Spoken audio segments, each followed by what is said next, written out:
کسی است که هر چیزی را به بهترین وجه ممکن خلق کرد و آفرینش انسان را از گل آغاز نمود. سپس بقای نسل او را در عصاره آبی بیمقدار قرار داد. بعد قامت او را موزون کرد و از روح خود در او دمید و برای شما گوش و چشم و دل آفرید.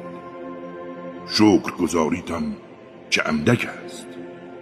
و گفتند آیا هنگامی که در خاک ناپدید شویم دوباره آفرینشی جدید خواهیم یافت؟ نه، آنها به دیدار پروردگارشان کافرند. بگو فرشته مرگ که بر شما مأمور شده است شما را میراند و سرانجام به سوی پروردگارتان بازگردانده میشوید.